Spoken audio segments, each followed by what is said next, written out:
hours. You're listening to Brento's Budget Filmmaker Podcast. The mission of this podcast is to share with you my annual filmmaking journey for the sole effort I do each year to prepare for my entry into several regional and local film festivals.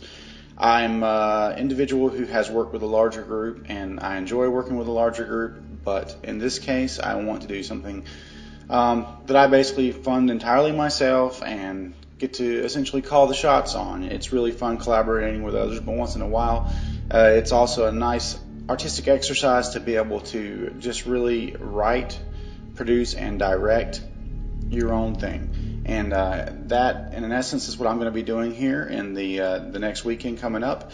So I'm sharing with you the 7 days of pre-production and the 2 days of actual production, starting with today, which is day -7. I want to begin by talking about script size and budget. I say budget filmmaker. What I really mean is no budget filmmaking. If you are funding a project out of pocket, if it's anything less than a feature film, you probably should try to find actors, cast, and crew that, like you, are passionate about getting a project into film festivals and are willing to work for free. That said, you can't expect everybody to come out and pay for their own food and their gas and whatnot. So all these things have to be considered when you come down to the actual nuts and bolts of exactly how much money you need to spend. Now, I will say that my experience is that everything goes better on a full belly. So one thing you absolutely have to do is feed your cast and crew. Now, realistically speaking, you can do this pretty cheaply, but if you have multiple days of shooting, you don't want to go on a shoestring budget every single day, because that kind of gets old and it sort of gets you talked about among the actors and the crew. So I would recommend that you look at about $10 per person per meal for the period of time that they have to be there. So that's a wide range right there. You could have anything from store-bought stuff to home-cooked meals. Certainly home-cooked meals would be cheaper, but of course that involves someone to do the preparation and bring it out hot. I'd say at the very least you need to have at least one hot meal a day. In my case, I have a 2-day shoot planned with a cast and crew of approximately 10. At times there will be more people on the set, but those people will show up for one particular scene and then they'll be cut loose. I think a general rule of thumb is when your first person arrives, the first meal should be roughly 5.5 hours later. And in addition to that meal, there should be snack food, chips, things that are really cheap to buy, a case of water, a case of pop or whatever. Have that stuff on hand, because if people are sitting there waiting to do their bit, the opportunity to have a refreshment really helps lift spirits and morale, and ultimately gets you a better performance out of all of your cast and crew. So that's a good thing. I mean, you definitely want to have that. So script size and budget, I would say in general, you're looking at a minute of film time for a page of script. So in my case, I'm looking at a 10-minute short maximum. In my past experience, I've been able to shoot a 10-minute short for approximately $300 to $500. In this case, I wanted to have more money on hand, and ultimately I did have more money set aside, but certain things have happened that were unexpected that actually ended up saving the production money. And so, good things as well as bad things can pop up. So I'm hopeful that I'll be able to get out for less than I had originally budgeted. I originally budgeted $2,000, and at present I'm thinking maybe I can get out a little bit cheaper than that, primarily because in the case of one of the actors who was coming from out of town, I had budgeted for hotel stay, and actually multiple. Our original location was going to be another town, and there were going to be probably 2 to 3 hotel rooms involved. And now that's not the case. We're actually shooting closer to home. Again, this is one of those things that can always work in your benefit if you can shoot at a central location, say no more than an hour and a half from anybody, where they could feasibly travel to and from your shoot. This will ultimately save you money. So this kind of flows into the next topic, what to pay for or what not to pay for. In my opinion, if you're making a short film and it's purely a labor of love, particularly a genre short film, meaning horror, or, well, I mean, I guess anything could be a genre, but when I say genre, I'm referring to like horror or sci-fi or fantastical type speculative fiction productions, you're going to have people that are way into it. There's going to be folks who'll be like, oh, wow, in the case of the film I'm working on, Take That, I had made another short film called Respawner, actually, that had the main character was a police officer that, when she was killed, turned into an unstoppable demon, basically. And just the cool factor of that particular character really got me a lot of messages and IMs, people saying, wow, what a cool character, I'd love to be in something like that. So in the case of one of our leads in the script that I'm about to shoot, Take That, she said to me, wow, when I saw that poster for Respawner, I was literally jealous that it wasn't me. And I went, and this girl had a nice reel, and I noticed that she could act okay, and had a really good look, very photogenic. And I thought, well, there's an opportunity for a future project. And actually kind of wrote this role with her in mind. And of course, she was thrilled to come on board for it. And actually, it involved a bunch of makeup work and body casting of the sort that I had a feeling she would be down for, that maybe some other people would not be, because it's a real hassle to have to get your live cast made and such. So yeah, that worked out great. So the point I'm driving at here is you can pay actors anything that you can afford. And it's not that I don't think actors are worth it. Certainly there are top-notch actors out there that you cannot work with without paying them a per-day rate. That said, certain folks in the same circle as me have made some preposterous statements about what you should pay an actor. My opinion is, for a short film, are you getting paid to do this short film? Are you getting paid for your time and effort? Well, then, if you're not, you're probably on a level where your peers aren't getting paid either. So it's about being hungry, and there are a lot of actors out there who are hungry. They get paid for bigger projects, but for short films, many of them will be willing to work for free, or for, at the very least, compensation for gas or whatnot. And all that is reasonable. But I would say what to pay for is what you absolutely have to pay for. What not to pay for is anything at all that you can get away with not paying for. For example, if you need a location, it's real easy to pay a location fee. Many places will ask for it. Explain to them that your budget just doesn't allow for it, and you'd love to include them and give them credit, in the film and perhaps on IMDb. And it'll be great exposure for their establishment, etc., etc. Many places will be willing to let you shoot there for free. So again, just pay for what you absolutely have to pay for. Don't pay for anything that you can get away with not paying for. And now, this is just definitely a key to guerrilla filmmaking or budget filmmaking, no budget filmmaking. Something to keep in mind. Moving right along, my next topic is working with a larger group versus doing it yourself. There's actually a lot to say on this subject, many pros and cons on each side, but I will boil it down to this. Working with a larger group, you can do bigger projects. Many hands make light work, so you can divide not only the expenses, but the actual time involved in pre-production and production among multiple partners. If you can find people that are on the same page as you, this is fantastic. It will build you as an artist and just really, really expand your reach. Your projects will be much more extensible. It'll be great. Great exposure, great experience. With that comes a few drawbacks. Usually, you'll start out and everything will be equitable, and you'll find three guys or girls or people or whatever putting in equal amounts of effort and money, in which case it's all groovy. Eventually, someone will get distracted or life will take them away, and you'll find a partnership where it's not as equitable. Perhaps one person's spending more money, or another person is basically doing all the legwork.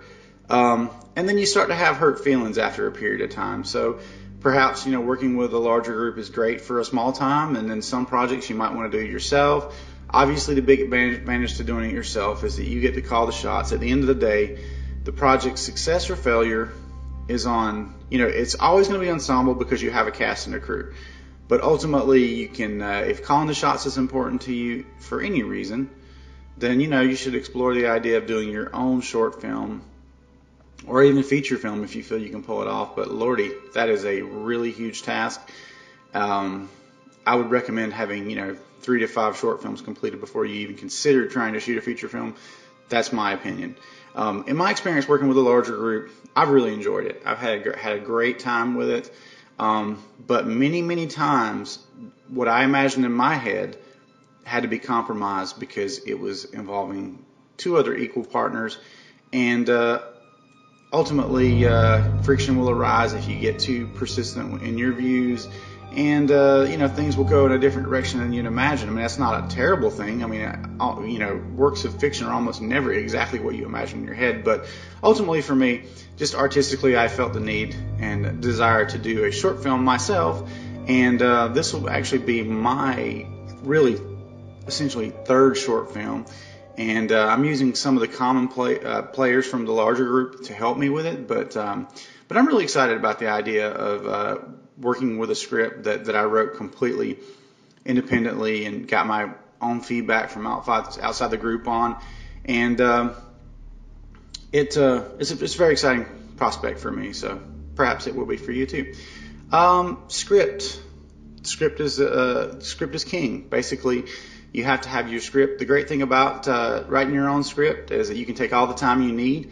I would say just in general, always follow a 3-act structure. There's plenty of books on that. Just go to Google and search for 3-act structure or script writing guides or Sid Fields, and you're going to find some fantastic resources that lay this out for you in a formula even a monkey could follow. So do a good job writing your script. When you feel like you have something you want to share, I would recommend sharing it with multiple people, but you also want to keep your ideas close to your chest. Don't give away, everything to everyone, because in smaller communities like we have around the Charlotte area with filmmaking, many folks will take your idea and try to duplicate it or put their own stamp on it.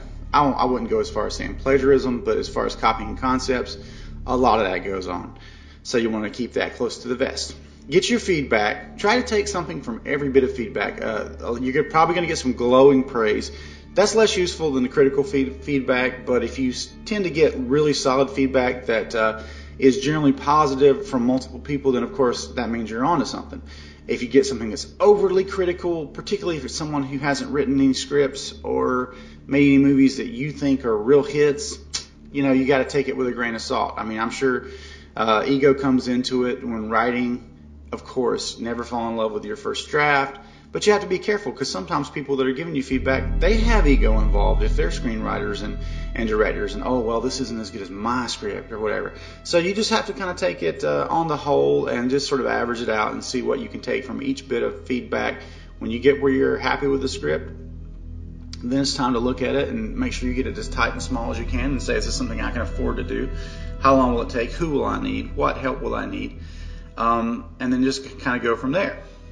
Which leads me into the next talking subject, casting. Okay, so casting, you never, ever want to just give somebody a role. You absolutely always want to, at the very least, read someone for it. In my case, I find that if I'm doing a project where I expect folks to work for free, people that I have a relationship with from past projects or have seen them act and kind of know their reputation and know their capabilities, I think it's okay writing for someone. It's kind of bit me in the past, to be honest with you, but in the case of this film, I sort of learned from that and took those negative experiences and said, hey, even if I saw this person play a great character in this other film, they're going to have to read for this role, even if they're the only one I'm considering. And so I recommend at least that. If you write something for your friends, your buddies, folks work for free, just make sure that you have a reading where they're able to deliver something like what you want to get. And as long as that's the case, you'll be golden. You'll never have any big surprises when it comes time to shoot, and folks just cannot deal with your dialogue. It's really easy to get excited about really cool sounding dialogue, and then you might find that some folks have trouble actually giving it back to you the right way. So it's always good to have a reading. As far as casting publicly, then you're into kind of a bigger crapshoot.